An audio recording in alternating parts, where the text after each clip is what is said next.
Le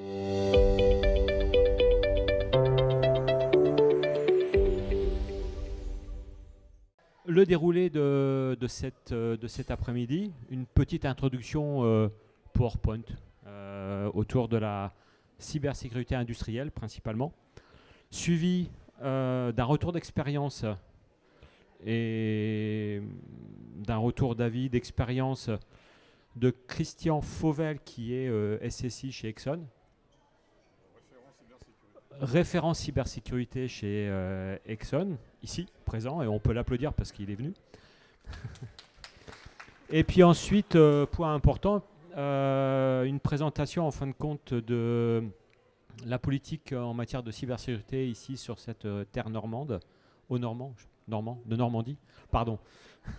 Donc, voilà, donc oui, avec Stéphane Bresson qui viendra effectivement présenter ce qui se passe ici. Parce que je ne peux pas le faire, moi je viens de Nancy. Donc vous voyez, nul n'est parfait de l'autre côté du territoire. Et qui viendra effectivement de manière très claire expliquer ce qui a été mis en place ici.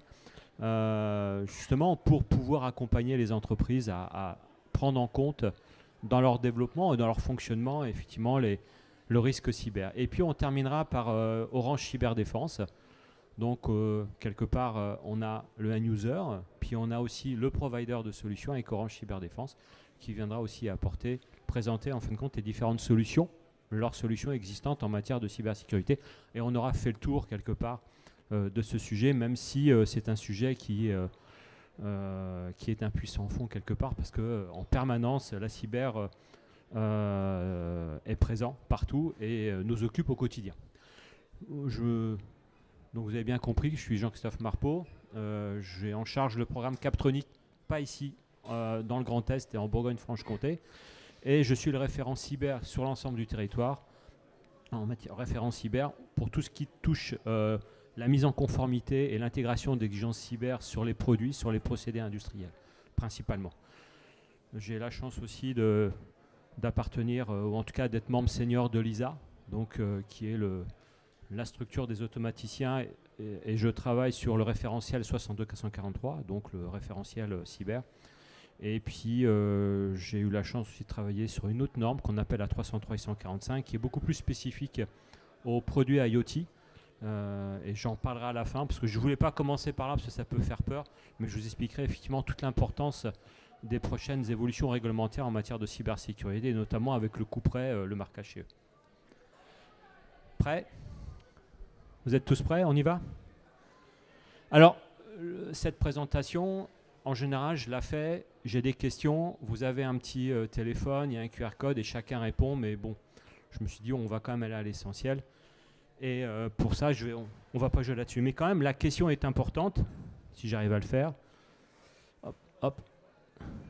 Alors, le truc, il défile. Alors voilà, mon télé, c'est bloqué. Ça commence bien. Voilà, on m'a mis une clé. Donc, dans le cadre des différentes rencontres que l'on fait et que je fais auprès d'entreprises, beaucoup me disent, de toute façon, mon outil de production n'a aucune raison d'être la cible d'une attaque informatique. Qui va s'intéresser à ma ligne de production? Qui va vouloir venir m'attaquer ou me poser des problèmes? Sur le fond industriel, il a raison. Après tout, qui viendra l'embêter? Je dirais que, quelque part, on pourrait répondre personne, sauf que le lien est fait, Industrie 4.0, digitalisation, numérisation, recours à une forte connectivité, la télémaintenance, tous ces éléments-là font que, quelque part, de plus en plus, vous allez vous intégrer effectivement des outils communicants au niveau de votre ligne de prod. Tous ces éléments de communication, tous ces éléments qui sont ouverts vers l'extérieur sont autant de failles, autant de vulnérabilités qui peuvent faire un grand plaisir aux hackers professionnels, parce qu'il faut quand même le dire clairement, actuellement on n'a pas affaire à des jeunes, comme je vois ici avec le sweatshirt, la capuche et le PC, mais on a plutôt affaire à des professionnels, à des mafias, à des structures très organisées qui n'ont qu'un seul but, quelque part, faire de l'argent, bien sûr, c'est très bien, mais aussi perturber une organisation, un État ou une entreprise.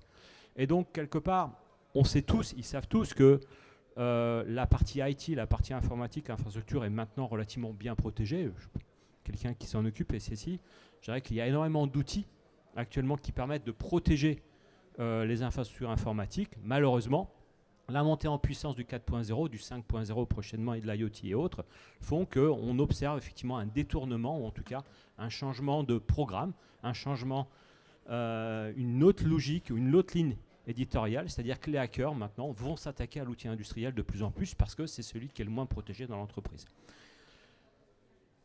Donc, sur le principe, pourquoi on viendrait attaquer ma ligne de production? Parce que tout simplement, ça devient le maillon faible de l'entreprise. Le maillon faible, d'autant plus que tous ces équipements vont de plus en plus migrer dans le cloud. Alors, je ne sais pas si c'est votre cas chez Exxon, mais effectivement, on a quand même tendance à vouloir avoir accès à sa ligne de production, à ses outils avec son smartphone. Hein, j'en ai un ici. Et c'est vrai que c'est quand même super de pouvoir voir en ligne, effectivement en ligne tout ce qui se passe dans l'entreprise. Ouais, il y a un défilement, j'ai oublié de l'enlever. Donc, tout ça sont des éléments, c'est une réalité, et donc ce sont des failles présentes. Deuxième question, alors par rapport à ça, la solution est très simple, je vais mettre des antivirus. Voilà, je vais mettre des firewalls, mettre des antivirus, très bien, pas de souci, aucun risque. Alors oui, dans l'absolu, on va dire à minima, c'est ce qu'il faut. Mais est-ce que c'est suffisant? Non. Parce qu'il y a cette notion, effectivement, de surface d'attaque. L'antivirus n'est pas une fin en soi. Le firewall n'est pas une fin en soi. Les objets connectés, les automates, les capteurs, tout ça, en fin de compte, augmente la surface d'attaque. Donc, ce qu'on va protéger sur le PC, on va laisser des portes ouvertes ailleurs. Donc, le PC, effectivement, c'est un point important, mais ça reste qu'une illusion. Si on veut vraiment protéger l'outil industriel, il va falloir travailler sur tous ces points d'entrée, identifier tous ces points d'entrée qui sont d'ordre informatique, et souvent on oublie aussi humain, la maintenance à distance, les mises à jour à distance, les opérateurs, avec le port USB qui est dans l'armoire et qui est ouvert et que l'opérateur va brancher son téléphone pour écouter la musique. Tous ces éléments-là sont aussi des points d'entrée pour permettre à un hacker, ou voire même quelqu'un qui n'a pas forcément une intentionnalité très claire, mais peut venir perturber le fonctionnement de l'outil de production. Donc, mettre un antivirus, ok, très bien. Mettre un firewall, ok, très bien. Mais ce n'est pas suffisant, ça donne qu'une illusion. Parce que, comme j'ai dit tout à l'heure, tout ce qui est une digitalisation, tout ce qui est équipement, qui sont connectés sur la ligne de production, augmente effectivement la surface d'attaque. Et là, on peut les citer, hein. Les réseaux, le Wi-Fi, le cloud, l'USB, la carte SD, HDMI, tout ça, ce sont des éléments qui, à un moment donné, vont venir. Alors, je peux revenir sur la liste.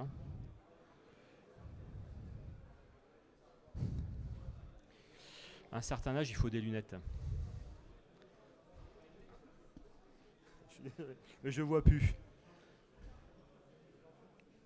Donc, si on fait la liste un petit peu de tous ces éléments-là, bien sûr, c'est indiqué. Vous avez les réseaux, les accès physiques. Alors souvent, on a tendance à pas trop les protéger, mais c'est des points importants. Tout ce qui est réseau de production, les applications.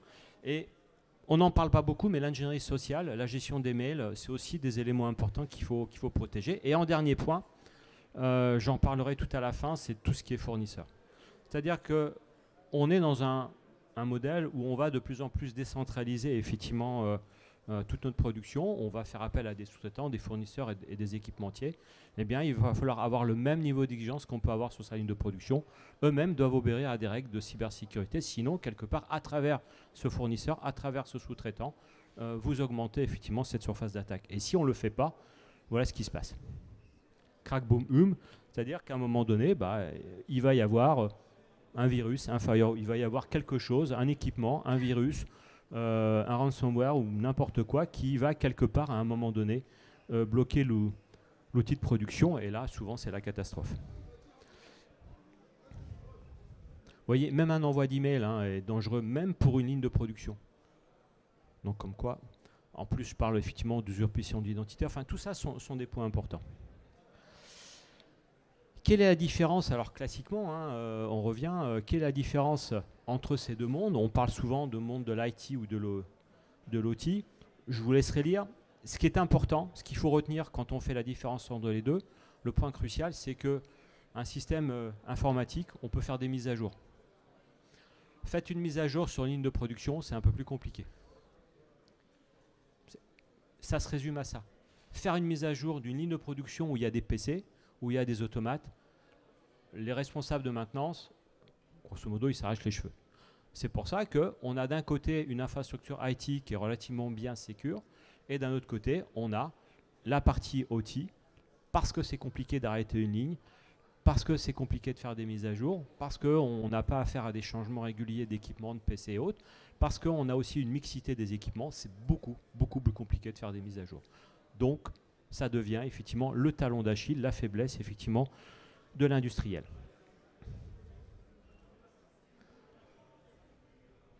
Et tout ça, ça provoque effectivement une multiplication des points d'accès avec des logiciels qui ne sont pas forcément durcis, avec des systèmes sur étagère. Alors ça, c'est assez courant. Quand vous faites une intervention, quand je fais une intervention et notamment un audit sur une ligne de production, il y a ce qu'on appelle l'apparition de shadow machine. Je ne sais pas si ça vous arrive, mais m'est arrivé il y a l'année dernière, suite à une attaque, on a fait un scan et l'industriel s'est rendu compte qu'il y avait 10 machines qui étaient connectées à ce réseau dont il en ignorait complètement l'existence. On a découvert du Raspberry. On a découvert un automate, on ne savait pas trop ce qu'il faisait là. On a découvert un PC, un portable comme ça, comme celui-là, qui était enfermé dans une armoire qui était connectée sur une prise. Et voilà. C'est tout.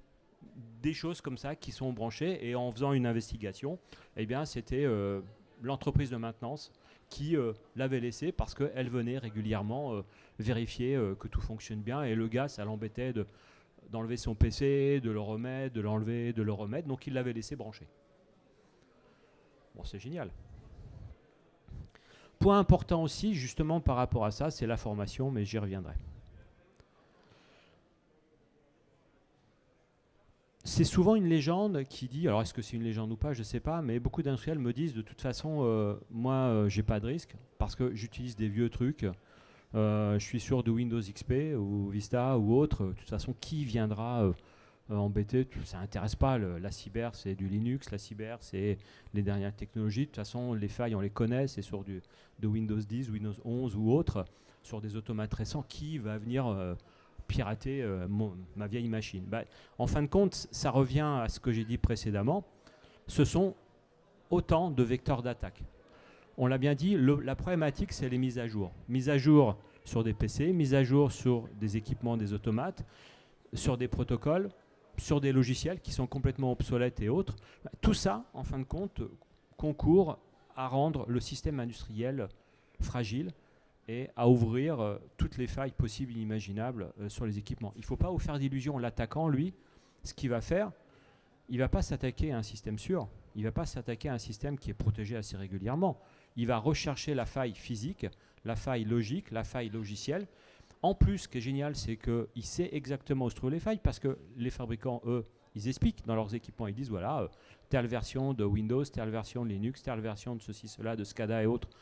Il y a des fiabilités connues, en tout cas, il y a une défaillance connue, il y a une vulnérabilité connue. Donc l'attaquant, lui, qu'est-ce qu'il va faire? Il va vérifier si vos équipements ont été mis à jour, il sait qu'ils n'ont pas été mis à jour, et en plus, il a le chemin, on lui explique comment attaquer. Donc c'est du pain béni pour lui. Ce problème de mixité et de non mise à jour, c'est quoi? C'est simplement expliquer à l'attaquant par quel moyen je vais rentrer chez vous. Donc c'est que du bonheur.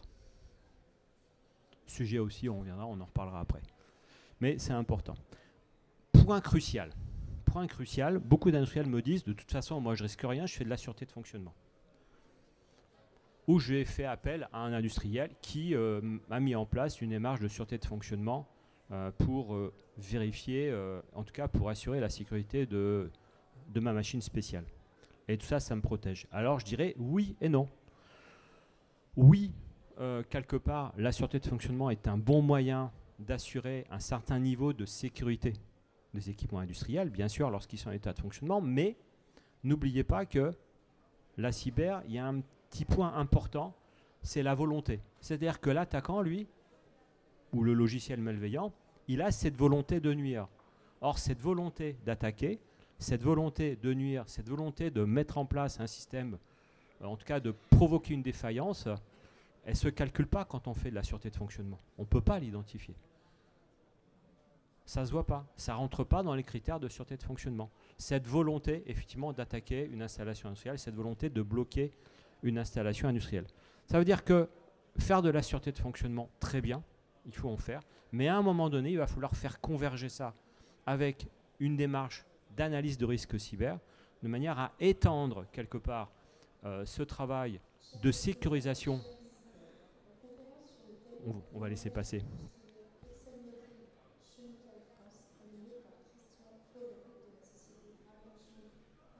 Alors je suis en retard. En fin de compte, la dame vient de me dire que je suis en retard. J'ai encore un quart d'heure, donc je vais aller vite. Tout ça pour dire que, effectivement, ça ne veut pas dire qu'il ne faut pas faire de sûreté de fonctionnement. Simplement, il faut compléter ces démarches de sûreté de fonctionnement par une analyse du risque cyber. Sinon, on ne fait que la moitié du travail. Parce que l'analyse de risque cyber va prendre en compte cette intentionnalité d'attaquer que ne prend pas en compte la sûreté de fonctionnement. Alors, je l'explique, hein, là, c'est un support. Mais il faut effectivement surtout garder cette notion de volonté, et c'est ça qui est important, sachant qu'on n'utilise pas les mêmes outils entre les deux, donc quelque part c'est assez complémentaire. Il y a effectivement la cybersécurité, ce qui est important, c'est les 3 points qui sont tout en haut, c'est la volonté délibérée d'attaquer, c'est l'exploitation simultanée, point important, de différentes vulnérabilités, et puis c'est tout ce qui est attaque à distance. Des points que, en termes de sûreté de fonctionnement, on a du mal à évaluer. En tout cas, ce n'est pas intégré dans les démarches de sûreté de fonctionnement. Alors, autre point important, souvent j'entends dire, de toute façon, les attaques cyber se limitent principalement au vol de données et donc peu d'impact sur mon outil de production. Alors, je pourrais vous citer, il n'y a que 4 exemples, il y en a plein d'autres. Je pense que vous pourrez aussi nous donner plein d'exemples. Mais non, c'est faux. On observe du vol de propriété intellectuelle, du service, on va bloquer un serveur, on va faire du sabotage, on va faire des ransomware. Je pense qu'il suffit de regarder la presse régulièrement pour se rendre compte que tout industriel peut être la cible, volontaire ou involontairement, d'une attaque, voire même un sous-traitant. On a souvent tendance à l'oublier. Le sous-traitant, lui, il ne peut être que le vecteur, c'est-à-dire que ce n'est pas lui qui est visé, c'est son client. Il peut être le vecteur d'une attaque informatique. L'industriel peut aussi être la cible d'une attaque parce qu'il a un concurrent qui cherche à le déstabiliser. Alors ça, on parle de concurrence. N'oublions pas aussi que les États se livrent entre eux une guerre pour pouvoir se déstabiliser les uns les autres. Il ne faut pas effectivement jouer l'autruche. Ça fait partie des règles du jeu et de la concurrence économique. Donc, voilà, ça n'a peu d'impact. Non, c'est totalement faux. On peut, sans le savoir, être effectivement la cible d'une attaque informatique. C'est assez récent, 2020. On se rend compte que, alors bien sûr, 39% sont les collectivités, mais l'industrie représente quand même pas loin de 15%. Actuellement, je crois, ça date de la semaine dernière, on doit être pas loin des 20%. Et là, on parle que de rançongiciel, hein, c'est tout. On ne parle pas de tout le reste. Hein. Et quelque part, l'ANSSI, les attaques ont été multipliées par 4, donc forcément, les industriels et l'outil de production est maintenant la cible de ces attaques informatiques. Bon, les objets connectés, bien sûr, avec la montée en puissance des objets connectés, on est quasiment certain que le nombre d'attaques va aussi augmenter, c'est une évidence, puisqu'on a affaire de plus en plus à des objets connectés intelligents, entre guillemets, ouverts sur le monde avec du réseau. Donc forcément, on a affaire à en tout cas, on a en face de nous des vulnérabilités, puisque dans beaucoup de cas, les exigences cyber n'ont pas été intégrées dans la conception de ces objets connectés. Je passe, ce n'est pas le point important. Ce qui est important pour tout industriel, c'est effectivement l'impact. Les menaces, espionnage, déstabilisation, sabotage, cybercrime, forcément, à un moment donné, l'impact, les conséquences sont financières, judiciaires, sociales. C'est l'enjeu des entreprises. Actuellement, je pense qu'on ne peut pas, il faut le dire, les entreprises, en tout cas, il faut protéger les entreprises du risque cyber. On ne peut plus faire autrement, c'est clair. Toute entreprise peut subir une attaque. Alors le vieil adage, c'est quoi? C'est de dire, c'est pas de savoir si on va être attaqué, c'est de savoir quand on va être attaqué. On en est là. Ce qui est vrai, hein, ce qui est une réalité. Hein. Alors est-ce que la cybersécurité coûte cher? Ah, alors quelqu'un m'a dit oui. ça coûte cher quand on ne l'a pas intégré. C'est évident. La cybersécurité coûte très cher si effectivement on n'a rien fait.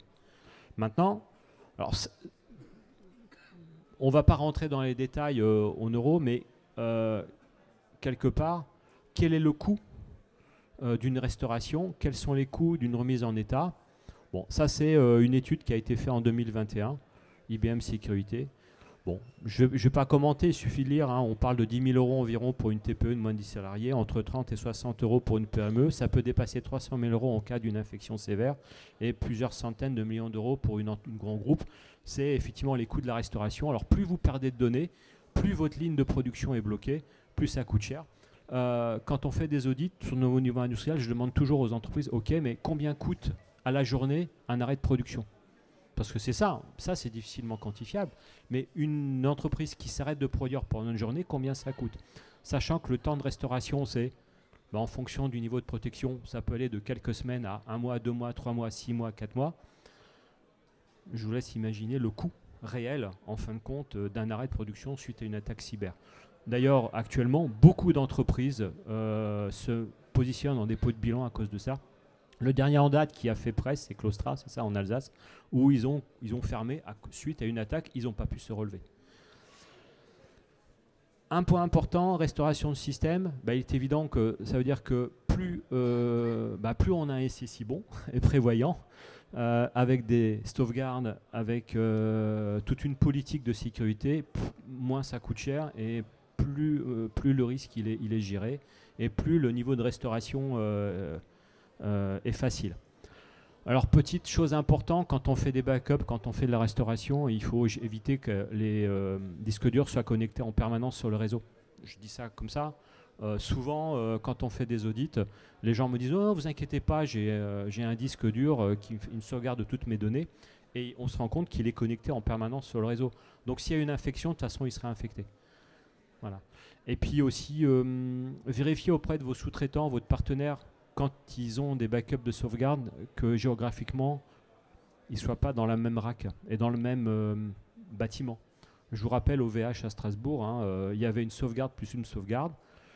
C'était dans les mêmes bâtiments. Donc quand le bâtiment, en tout cas, a brûlé, les gens, ils ont tout perdu. Ça aussi, c'est des points importants. Je vois que la personne qui est SSI hoche de la tête, bien sûr. C'est des points très importants. Il faut aussi, effectivement, être très vigilant sur la manière dont on va sauvegarder ces données. Ce que je voulais surtout venir et parler aussi de points importants, c'est les contraintes réglementaires. Effectivement, la cybersécurité peut coûter très cher et va de plus en plus coûter très très cher. Je vais vous dire franchement les choses. En 2025, vous êtes fabricant d'équipements électroniques. Si vous n'intégrez pas le marquage, si vous n'intégrez pas des exigences cyber dans vos produits, vous ne pourrez plus mettre vos produits sur le marché. Directive READ, évolution de la directive READ, pour les produits communicants, c'est 1er juillet 2025. Il y a 13, voire 14 exigences de cybersécurité à respecter.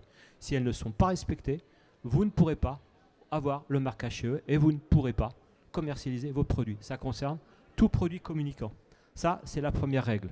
Deuxième règle, il y a le Cyber Resilience Act qui est en cours, qui a été voté, je crois, en début d'année au niveau Parlement, qui va être mis en œuvre dans les prochaines années. C'est le deuxième effet qui se coule effectivement de la directive européenne. J'en parle ici. Donc, ça a été finalisé en 2023, vous voyez. Et donc, à travers ça, ce n'est pas les produits connectés qui devront être conformes au marquage chez eux. Ce sont tous les équipements électroniques, sans exception. C'est-à-dire que le Cyber Resilience Act européen, qui va être transposé en droit français très prochainement, va imposer à tous les fabricants d'équipements industriels une mise en conformité cyber de leurs produits. S'ils ne le font pas, il n'y aura pas de marquage chez eux. Alors, une mise en conformité technique, il n'y a pas de souci. Ce n'est pas compliqué, les technos existent, il n'y a pas de verrou technologique, on sait faire. Là où il va y avoir beaucoup de dégâts, c'est le maintien en condition opérationnelle de vos produits. C'est-à-dire que non seulement vous allez devoir mettre en conformité marquage CE produit en tenant compte d'exigences cyber, mais en plus assurer pendant 5 ans minimum le même niveau de sécurité. C'est-à-dire assurer une veille permanente sur les vulnérabilités des produits que vous mettez sur le marché, mais aussi des éléments que vous intégrez dans vos systèmes. Alors quand on est fabricant de cartes électroniques, quelque part on a une très bonne maîtrise. Quand vous êtes fabricant de machines spéciales, c'est-à-dire que vous allez devoir assurer le maintien en condition opérationnelle cyber, non seulement de la machine, mais de tous ses composants avec tous vos partenaires. Sans ça, il n'y aura pas de marquage CE. Quand je dis pas de marquage CE, ça veut dire pas de commercialisation. Je vous rappelle que quand vous mettez un produit sur le marché qui n'a pas de marquage CE, c'est du pénal. C'est du pénal. Et ça va se renforcer. D'ailleurs, c'est déjà renforcé puisqu'on commence à en parler de plus en plus. Il y a la directive Nice. Maintenant, il y a la Nice 2. Je pense que tu vas en parler un peu de la Nice, non? Ou tu pourras en parler. Alors, ça concerne souvent la Nice 2, concerne certains opérateurs. En tout cas, la Nice 1 concernait des opérateurs d'importance vitaux. La Nice 2 s'est complètement élargie à une multitude de domaines et notamment aussi a pris en compte les tailles d'entreprise. Alors, on peut penser actuellement, ce qui se dit, c'est que les entreprises, je crois, de moins de 250 ou de moins de 250 ne sont pas concernées pour l'instant par cette directive, qui est du domaine du pénal. Attention, il y a des sanctions quand même financières. Hein. À la clé, si effectivement il y a un problème de vulnérabilité informatique, n'empêche que moi je suis Exxon, je suis Renault, je suis PSA ou autre, je suis concerné par cette directive-là. Je ne veux pas prendre de risque d'avoir des sanctions sur mes produits. Donc je vais faire quoi? Je vais faire peser sur mes sous-traitants le même niveau d'exigence que m'impose cette directive européenne en matière de cybersécurité. Donc la cybersécurité coûte cher, oui, si on ne fait rien. Il y a effectivement l'image, il y a l'arrêt de production, il y a tous ces éléments-là, mais attention, maintenant, il y a le réglementaire qui s'en mêle, et je ne parle pas des assurances encore, mais il y a le réglementaire qui vient s'en mêler, où là, effectivement, si on n'intègre pas les exigences de cybersécurité, à terme, on ne pourra plus mettre sur le marché un produit. C'est ce qu'il faut retenir, ou en tout cas, les marchés vont complètement se fermer. Parce que l'État, l'Europe, est en train de mettre en place des barrières. Et il n'y a pas que l'Europe, vous allez aux États-Unis, ils font exactement pareil. Vous allez en Australie, ils font pareil. Les Chinois, tout le monde fait pareil. Chacun est en train, effectivement, de mettre en place des barrières réglementaires pour protéger, ou en tout cas pour limiter le risque cyber, parce qu'il est vraiment trop important. Ça, c'est la directive RIL, à partir du 1er juillet 2025. Et puis, on va dire, le deuxième effet qui se coule, c'est effectivement le Cyber Resilience Act, entré en vigueur en 2024, donc pour ainsi dire, c'est demain. C'est-à-dire cette année, entrée en vigueur européen, je parle, hein, pas sur le territoire français, il faut encore un certain temps.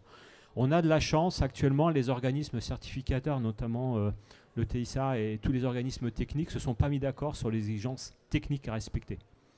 Maintenant, on ne va pas se faire de dessin, il y en a quasiment deux principales qui tiennent au haut du pavé, c'est la 62443 qui est une norme complètement dédiée aux équipements industriels, qui a été développé par l'ISA et qui a le vent en poupe effectivement pour une mise en conformité des équipements industriels. Je pense que chez vous, vous devez être en plein dedans. Et puis sur les produits grand public, c'est la 303 et 145 qui est en train de tenir le haut du pavé. Simplement, je pense que les organismes sont en train de se mettre d'accord pour savoir comment il faut faire et qui va gagner. Mais bon, techniquement, il n'y a pas de frein particulier. Et puis, petit aparté, on a exactement la même chose. Alors, je ne sais pas s'il y a des gens qui font des dispositifs médicaux, mais il y a exactement le même réglementation qui est en train de s'appliquer sur l'EDM. Hein, il ne faut pas l'oublier. Les EDM aussi sont concernés. Et ensuite, à partir de là, vous allez avoir, pour chaque secteur d'activité, que ce soit l'énergie, le transport et autres, des exigences qui seront propres à chaque domaine d'activité en matière de cybersécurité. Ça veut dire que vous n'avez pas le choix. Il va falloir mettre en place une veille techno, une veille réglementaire sur les différentes évolutions en matière d'exigence de cybersécurité, parce que les attaquants, ils le font aussi. Les gens qui vous attaquent, les États et autres, ils font aussi cette veille. Ils regardent les vulnérabilités des produits, ils regardent comment se passent les mises à jour, ils regardent comment évolue la technologie. Et donc, nous, en tant qu'industriels, vous, en tant qu'industriels, vous n'aurez pas le choix de faire ce travail de veille. Donc, je dirais qu'au-delà de l'aspect technique, l'intégration d'exigences cyber dans les produits, c'est aussi partiellement une refonte de l'organisation des processus de conception. On ne peut pas passer à travers. L'idée, c'est ça. Hein. Grosso modo, si je peux résumer tout ce que j'ai dit, point de passage nécessaire en matière de cybersécurité, c'est de reprendre, faire de l'analyse des risques. On ne peut pas mettre en œuvre une démarche de cybersécurité si on n'intègre pas dans tous ces processus industriels cette phase d'analyse des risques. Et l'analyse de risque, on a la chance en France d'avoir une méthode qu'on appelle la méthode EBIOS. Il y en a d'autres, mais c'est celle qui est la plus pratiquée, qui fonctionne très bien et qui est validée par l'ANSSI et qui est effectivement de très bonne facture. Donc il ne faut pas faire l'impasse sur ça. Si vous avez l'occasion, faites-le, faites appel à des spécialistes. Il y a plein de gens qui connaissent très bien cette démarche-là. Faites-le, ça coûte moins cher que de se faire attaquer. Ça, c'est pour la pub. Captronic, qu'est-ce qu'on fait nous? Bon, quelque part, on fait du diagnostic, pré-diagnostic, en tout cas un diagnostic de sensibilisation effectivement sur la cyber. Et puis surtout, on a tout un programme de formation. Mon collègue est là-bas pour faire ce travail de mise en conformité, en tout cas par ce travail de sensibilisation. Voilà, j'ai fini.